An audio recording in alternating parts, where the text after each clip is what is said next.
Je crois que tout le monde a déjà eu le fameux débat sur les MacBooks et les PC, lequel est le meilleur, le plus rapide, le plus durable. Clairement, j'en suis arrivé à un stade où je dis juste plus rien quand j'arrive dans ce genre de débat. Si quelqu'un vient me dire quelque chose sur un Mac ou un Windows, je dis juste « ouais grave, t'as raison ». En fait, je pense sincèrement que la raison a à voir avec les préférences personnelles de chacun et son usage. Aujourd'hui, ce qui va m'intéresser, ça va être uniquement quelque chose de factuel. Est-ce que les Macs durent plus longtemps que les Windows? Oui, non et pourquoi? En moyenne, les MacBook Pro durent environ 6 ans, et souvent beaucoup plus longtemps, parce que ceux qui durent moins longtemps sont souvent des ordinateurs qui ont subi des dégâts, c'est-à-dire qui ont pris de l'eau ou qui sont tout simplement tombés. Un MacBook Air en revanche durera généralement entre 3 et 5 ans, encore une fois c'est souvent beaucoup plus longtemps, mais c'est généralement dû à comment est-ce qu'on va les utiliser. C'est vrai qu'un MacBook Air est vraiment fait pour être transporté, il est donc sujet à beaucoup plus de risques dans les transports, etc. Pendant ce temps, les utilisateurs de PC ont signalé en moyenne que leurs ordinateurs portables duraient entre 2 et 4 ans.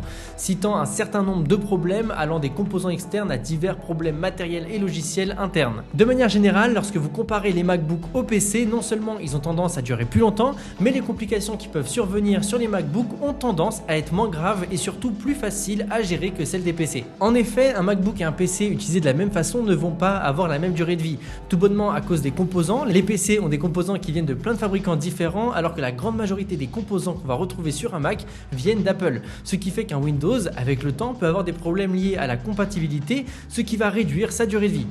Tout simplement. Et bien que l'un des principaux inconvénients des MacBooks soit le prix, IBM a confirmé en 2016 que le fait de posséder un Mac était en réalité 535 $ moins cher que le fait de posséder un PC. Mais du coup, pourquoi est-ce que les MacBooks durent-ils si longtemps? Déjà parce que Apple prend le temps et les efforts nécessaires pour fabriquer un produit de haute qualité. Et c'est vrai qu'Apple va contrôler les aspects de la production d'un MacBook pour s'assurer que les composants et les produits s'emboîtent parfaitement et fonctionnent parfaitement ensemble. Les systèmes des MacBooks sont constamment mis à jour, il y a des mises à jour jusqu'à super tard, on est sur plus de 7 ans de mise à jour contre 3 ans en moyenne pour un PC.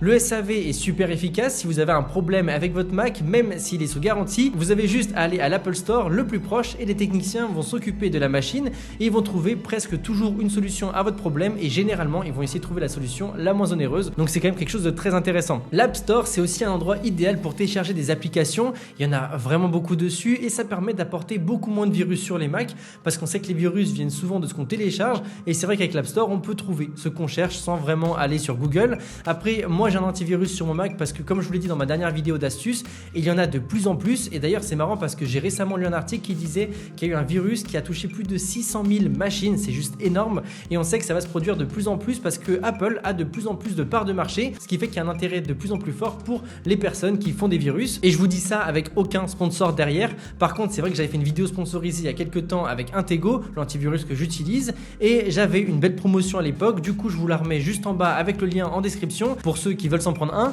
mais je dois vous avouer que je ne sais pas pour combien de temps est-ce qu'il y aura encore cette réduction sur le lien, mais dans tous les cas ça ne vous coûte rien d'aller voir si ça vous intéresse. Après, il existe plusieurs façons de préserver la durée de vie de votre Mac, notamment en exécutant les mises à jour, en vidant la corbeille, en évitant les dommages physiques et en investissant dans une housse. Si vous remarquez que votre appareil ralentit, ça peut être fortement dû à un virus, alors pensez à faire une analyse complète avec le logiciel Intego, ou sinon ça peut être tout simplement dû à votre espace de stockage qui est saturé et dans ce cas là il faudra juste supprimer des applications ou des vidéos qui prennent généralement plus de place pour générer de la place sur votre disque dur, tout simplement. Après, évidemment, toute bonne chose a une fin et même votre MacBook Pro à 6 000 € verra un jour le programme de recyclage Apple. C'est généralement ce qui se passe à la fin d'une vie d'un Mac. Mais dans tous les cas, si ça peut être dans 9 ans comme les MacBook Pro 2013 qui supportent encore la dernière mise à jour, je suis pas contre. J'ai bien conscience que le prix de départ pour un Mac peut réellement faire peur. Je vais pas vous cacher que j'ai toujours pris des Macs d'occasion depuis que je suis adolescent en soi. Et c'est vrai que le premier Mac que j'ai acheté neuf a été le MacBook Pro 16 pouces M1 Pro que j'ai pris le mois dernier.